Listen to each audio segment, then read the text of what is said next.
petit tour de table. Est-ce que vous rêvez souvent? Est-ce qu'il y a des rêves ou des cauchemars qui reviennent? Natacha, est-ce que vous vous souvenez de vos rêves, par exemple? Parfois, quand je suis pas trop fatiguée, en fait, je me souviens de mes rêves. Sinon, ça disparaît. Mais j'ai eu droit à une consultation gratuite en loge. Oh la chance. Moi, j'en veux bien une. Je me vois souvent tomber. Ça veut dire quoi? Ah, vous voyez tomber, Oui, Rime? de C'est vrai? l'espace. Ouais, ça, c'est un rêve qui est très fréquent, effectivement. Et souvent, c'est des hallucinations qu'on a au début de la nuit et c'est pas forcément des rêves. Effectivement, c'est un relâchement musculaire. Moi, j'ai souvent et longtemps rêvé de la guerre. Je crois que j'ai vu un film étant petite, que j'aurais pas dû voir. Et je voyais des corps partout et j'essayais de retrouver mes parents ambulance. Ah ouais. Voilà, c'est tout. Allez, Mais- bisous. ouais, mais Non, mais ça, c'est un point important puisque les enfants sont amenés à voir des choses qu'ils ne sont pas censés voir dans le réel ou à travers les écrans. Et ça peut marquer à vie. Mais oui. Moi, j'ai eu des patients, ils avaient des cauchemars 2-3 fois par nuit parce qu'ils ont vu Alien alors qu'ils avaient 5 ans ou 6 ans, par exemple. Ah oui, mais c'est Et important. là, ça parce marque. que- Ouais. Ça marque. Donc, de protéger les enfants, c'est un point. D'autant que Il maintenant, faut les enfants, avec une simple télécommande, ils ont accès aux plateformes, aux Il y a vidéos plus sur de les limites. réseaux, il n'y a Ouais. plus de Il n'y a limites. plus de limite. Là où nous, on se mettait une cassette de temps en temps et on dit allez dormir, là, il faut être vigilant. Donc ça, c'est un premier message pour les parents ou grands-parents qui nous regardent. Attention au film, ça peut Au film, entraîner des cauchemars. est-ce qu'on dit aux enfants, ce que les enfants entendent dans les familles aussi, bien sûr. Ouais. C'est important. Non, Amandine moi, je ne fais pas spécialement de cauchemar, mais il y a un truc que je fais souvent, c'est que parfois, je fais un cauchemar, je me réveille, je me dis, ah, trop bien, je me rendors, je retourne dedans, je me réveille, Ah ouais, je non. retourne dedans. Ah ouais. Ah ouais, ouais. Cauchemar Et sans je suis là, fin. vraiment, Le cauchemar persiste. Oui. Ouais. Et l'horreur est là, puisque quand on souffre de cauchemars chroniques, on a beau se réveiller, si on ferme les yeux d'ailleurs la nuit ou en journée, les images reviennent comme des fantômes. Et donc on se dit, mais non, je ne vais plus aller au lit, c'est impossible, parce que c'est une hache qui va tomber à chaque fois, et qui fait des copeaux après de bois, de fatigue, et ces images sont vraiment trop prégnantes, et rappellent au fait que non, le lit, ce n'est plus un lieu sécure. Alors que quand on va au plus mort, bien sûr, tout ce qu'on est, on dit « Ah, je vais aller dormir, ça va être une place de repos du corps et de l'esprit ». Eh bien là, on a une aversion totale, et pensons aux gens qui souffrent de ça toutes les nuits, c'est terrible. Mais est-ce que Blandy doit s'en inquiéter pour autant, par exemple? Moi, c'est pas toutes les nuits, hein, mais. Alors, de temps mais c'est en un truc temps- qui m'arrive souvent. Souvent, c'est quelques fois par mois. Non, je dirais 2 fois dans le mois. Oui, 2 fois dans le mois. Alors on a un critère médical par rapport à la maladie des cauchemars. C'est parfaitement normal de faire moins de 3 cauchemars par mois. À partir du moment que ça devient hebdomadaire, une fois par semaine, voire plusieurs fois par semaine, plusieurs nuits, voire quotidien, et les personnes vont arriver à en faire plusieurs par nuit, vous imaginez, parce qu'on a tous de souvenirs de cauchemars Ouais, dont on a eu et qui nous marquent, et pourtant on les a rêvés il y a des années de ça. c'est vrai. Eh bien, pensons au quotidien de ces personnes, c'est effroyable. Lorsqu'on fait des cauchemars dans une phase du sommeil, et des rêves dans une phase du sommeil qu'on appelle le sommeil paradoxal, on enchaîne plusieurs sommeils paradoxaux au cours de la nuit. Ça veut dire qu'on rêve systématiquement, toutes les nuits, tous les jours. Oui, on rêve tous les jours pour ceux et celles qui ont du sommeil paradoxal, Jimmy, puisqu'il y a des personnes qui vont avoir moins de sommeil paradoxal. Des personnes, par exemple, qui prennent de l'alcool, des antidépresseurs, des benzodiazépines, ce sont des molécules qui agissent directement sur le sommeil paradoxal et qui donc ne vont pas se rappeler de leur rêve parce qu'ils ne rêvent pas, tout simplement. Mais sinon, la plupart d'entre nous, on rêve. Après, le fait de ne pas s'en rappeler, que ce soit évanescent, comme une savonnette dans un bain et puis on essaie d'attraper, eh bien ça, c'est très bon signe. C'est comme la digestion. Si on vous digérez bien, si je vous pose la question, mais qu'as-tu mangé il y a 3 jours de ça, tu penses bien que tu ne vas pas t'en rappeler. Eh bien, les rêves, c'est pareil. Si on ne se souvient pas du contenu, c'est bon signe. On a Adeline qui nous pose cette question. Est-ce que rêver, c'est bon pour la santé? Alors, c'est bon pour la santé dans le sens où, et ça, ce sont les dernières théories des rêves qui sont assises par les neurosciences cognitives, on sait que la fonction principale du sommeil paradoxal, c'est la régulation émotionnelle. Donc, de fait, tout ce qui nous tracasse, qui nous stresse, qui nous angoisse dans le quotidien vont réémerger au cours du sommeil paradoxal. Il va y avoir un mélange d'images neutres et d'images difficiles, dans des scénarios qui sont difficiles, et ça procède à digérer les émotions. Et pourquoi? Puisque dans un rêve, eh bien, en sommeil paradoxal, pourquoi c'est paradoxal? Parce qu'on ne bouge pas. On parle du mouvement là depuis tout à l'heure. Eh bien, le rêve, c'est se mouvoir dans un corps qui est totalement inerte. Un corps inerte, un corps qui est complètement relaxé. Si je suis relaxé et que je regarde un film d'horreur, eh bien, je vais digérer tout à fait mes films d'horreur que je peux voir. Par contre, si j'ai du stress corporel, là, c'est autre chose. Ça peut être un trouble traumatique, par exemple, et mon corps est encore marqué et mon sommeil paradoxal ne le sera plus vraiment. Et là, ça va être l'événement des cauchemars.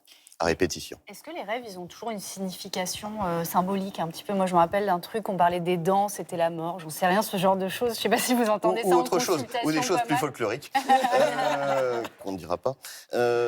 Ça tient au fait que la psychanalyse a encore pignon sur rue pour l'interprétation des rêves. Or, il n'y a aucun soubassement neuroscientifique, aucune base empirique qui atteste de cette interprétation-là. On est dans le 19e siècle, du symbolisme, et puis on s'amuse encore à interpréter les rêves. C'est pas parce qu'on est arrivé d'une banane qu'on a un quelconque désir de je ne sais quoi. Ah, vous parlez de désir. On a cette question. Je fais beaucoup de rêves érotiques alors que je suis très heureuse dans mon couple. Pour quelle raison? Pour quelle raison? Potentiellement, ça peut être des tensions qu'elle a, ça peut être des désirs qu'elle peut avoir aussi, ou des stress qu'elle peut ressentir. Donc ça peut être quand même un reflet du stress qu'on vit en journée? Alors c'est pas par rapport au désir inconscient freudien, ça va être par rapport au stress, aux préoccupations que l'on a, étant donné que le rêve procède à une digestion émotionnelle. Alors après, on a tous des thématiques de rêve. À partir du moment que vous abondez de plaisir dans une littérature donnée, la science-fiction, par exemple, les romans, eh bien, vous allez continuer à tirer le fil de cette passion-là. Eh bien, pour les rêves, c'est exactement la même chose. Donc, on a des scénarios, des thématiques qui vont se répéter dans le temps et qui ne sont pas forcément le reflet de désirs inconscients C'est vrai que insoumis. c'est passionnant cette histoire de rêves et de cauchemars. Et justement, si l'univers des rêves et des cauchemars vous intrigue, direction le musée de Confluence à Lyon. Une exposition baptisée Le temps d'un rêve explore l'univers mystérieux des songes. Un reportage de Safar Baroud, Éric Nappi, Julie Legros. Chaque nuit dans notre lit, c'est le même phénomène qui se produit. Que nous nous en souvenions ou pas, que nous le voulions ou pas, nous rêvons tous. Des rêves parfois étranges, voire effrayants. Moi, souvent, on veut ma mort. Et je suis pourchassé par des gens, ou alors c'est l'apocalypse, mon zombie. Souvent, j'ai l'impression de tomber. Et de très haut, pas juste quand je commence à m'endormir, j'ai l'impression de tomber, non, des vrais rêves où je plane et je m'écrase contre le sol. Parfois, il va y avoir 3 scénarios différents qui changent d'un coup, qui ont absolument rien à voir. Et quand je me réveille, je me dis, mais ça n'a aucun sens. D'autres fois, ce sont des souvenirs qui ressurgissent. Souvent, c'est quand je suis avec ma famille qui n'est plus là ou quelque chose que j'ai vécu d'heureux dans une journée ou des choses comme ça. Il y a même des fois, on n'a pas envie de se réveiller tellement on est bien dans ce rêve, en fait. Et quand on se réveille, on se dit « Ah, mince !» On essaye de retourner, mais ça ne fonctionne pas. Joyeux, tristes, effrayants, ces songes sont étudiés par une poignée de neuroscientifiques dans le monde. À l'heure actuelle, difficile de savoir dans quelle zone cérébrale se forment nos rêves. Dans cette pièce dédiée à la recherche, on tente de percer leur mystère et leur imprévisibilité. Le cerveau endormi, il n'a pas les contraintes de la cohérence et de la morale de la vie éveillée. Et du coup, on est un peu dans une situation où le chat n'est pas là et où les souris dansent. Tout est permis dans le rêve et les émotions prennent une très grande place. Et ces rêves sont essentiels. Ils participeraient à notre équilibre émotionnel durant la journée. Le sommeil et les rêves, c'est une fabrique à un petit peu neutraliser nos émotions, diminuer leur intensité pour que tout ça soit plus vivable et qu'on puisse utiliser ces souvenirs sans être surchargé d'émotions à l'éveil. Chaque sentiment issu de ces rêves nous ferait ainsi gagner en expérience et nous permettrait de relativiser au quotidien. Au-delà de l'aspect scientifique, l'exposition s'intéresse également aux croyances populaires liées au monde onirique, des dictionnaires d'interprétation des songes, aux mythes amérindiens ou africains. Nos rêves sont depuis toujours sujets à toutes sortes de théories. Ce qu'on traverse ici dans ce parcours, c'est justement différentes époques, différentes cultures et différentes manières de percevoir ce que peut être le rêve. En Occident, le rêve, il nous apparaît aujourd'hui comme un message de nous à nous-mêmes, mais dans d'autres cultures, y compris contemporaines, c'est pas du tout le cas. Le rêve, il est vu comme un portail vers un autre niveau de réalité dans lequel on peut rencontrer des esprits, des personnes qui sont défuntes, des esprits de la forêt, des choses comme ça. À quoi rêvaient les soldats au début du XXe siècle? Et les prisonniers? Pourrait-on imaginer contrôler le scénario de nos nuits? C'est ce que certains affirment grâce aux rêves lucides, une forme de songe à mi-chemin entre éveil et sommeil. La sensation de voler, c'est quelque chose que je voulais expérimenter et je me suis endormi avec la fervente conviction que je pourrais voler. Et oui, je me souviens d'avoir vu le haut des maisons, un courant d'air frais sur le visage. C'est une chouette expérience. Si la science ne parvient pas encore à enregistrer nos rêves, cette drôle de machine, elle, nous propose de lui chuchoter nos désirs les plus secrets. Rêver de mon papa et le serrer dans mes bras. Une intelligence artificielle tentera de les traduire en images. Sans barrières ni règles, le monde des rêves ouvre un champ des possibles que la science n'a pas fini d'explorer. Alors c'est vrai qu'il y a aussi des idées reçues, des remèdes de grand-mère, des peut-être fausses croyances. Et c'est vrai qu'on entend parler des attrape-rêves. Est-ce que ça permet d'éviter de faire des cauchemars Non mais vous rigolez, Natacha, ça fait ça. Mais non, mais parce que chez les Amérindiens, on dit que oui. Et moi, je crois à l'effet placebo. Ah, mais que dit la science, peut-être Non, l'effet placebo existe en tant que tel, ça c'est certain. Donc les croyances ont une incidence sur notre psyché, ça c'est inévitable. Par contre, il n'y a aucune preuve scientifique de l'efficacité des attrape-rêves concernant le traitement des cauchemars. Alors après, ce qu'il y a derrière, ce qui est intéressant, c'est qu'à partir du moment que le parent va écouter son enfant parce qu'il a un cauchemar, il va porter une attention qui est sécure. Et donc l'enfant va être réconforté. Et le fait qu'il y a un objet comme ça qui soit mis, que ce soit un attrape-rêve ou un doudou, ou peu importe, un objet transitionnel, eh bien l'enfant va se sentir couconné, écouté et potentiellement moins stressé et potentiellement moins faire de cauchemars. On a le verre de lait chaud. Les grand-mères disent non mais vous rigolez aussi, Natacha, ça mais c'est des vrais trucs. Mais oui, non, mais en même temps, c'est drôle. Un petit verre de lait chaud pour lutter contre les cauchemars.